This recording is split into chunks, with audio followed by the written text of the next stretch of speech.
Pilot Captain Laura Einsettler. Captain, welcome to the show. I've seen this video a few times. You look at the footage of the crash from a pilot's perspective, especially when we see that plane just spiraling down. What do you think could have happened here? We definitely know that they were stalled. The aircraft was stalled. It's not like a car engine that stalls. In this case, it's the airflow over the wings. So to recover that, you want to lower the angle of attack and the nose to get airflow over the wings. Unfortunately, they were in a flat spin and they didn't have a lot of altitude to try to recover from that. Officials from the Vopas Airlines, they're speaking. They've said that there were icy conditions at the altitude that the plane was flying. So, Captain, how could that have affected the pilot's ability to control the plane, if at all? It's very significant, and that'll be something that the investigators look at. Severe icing reports in that area between 12,000 and 21,000 feet, and they were operating at 17,000 feet. So most aircraft can't operate in severe icing conditions for any length of time.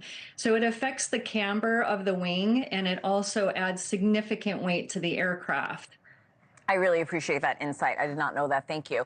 Authorities on the ground, the good news is, if there's any here, they located the black box. We know that's crucial to any investigation like this.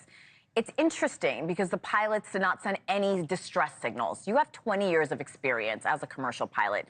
Can you give us a sense of what could have been happening in the cockpit at that time? I would just have to say that, the pilots were probably very busy up there as they were coming in for Sao Paulo. And there is, high terrain in the area, as well as, in this case, icing conditions. The investigators will look at if there was any sort of malfunction.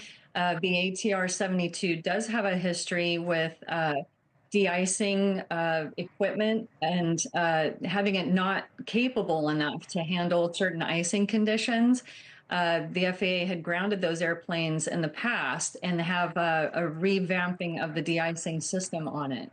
I'm glad you mentioned the ATR-72. That is the plane in question. I was researching this yesterday. I wanted to know if it was a Boeing. I wanted to know what kind of plane this was. To your point, ATR-72. It's rarely used here in the U.S. Have you flown this type of plane before? Do you know anything about this type of plane, Captain?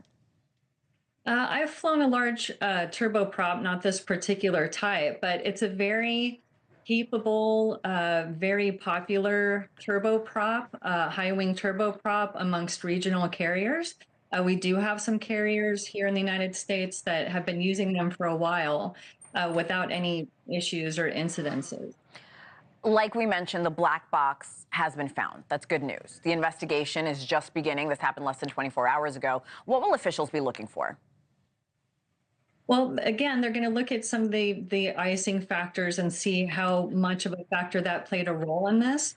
Also listening to the cockpit voice recorder, the flight data recorder, and of course, investigating every aspect of what they find with the debris field, those type of things. So now we just have to really pray for those families and loved ones and who were involved in the loss of these people in this very tragic event.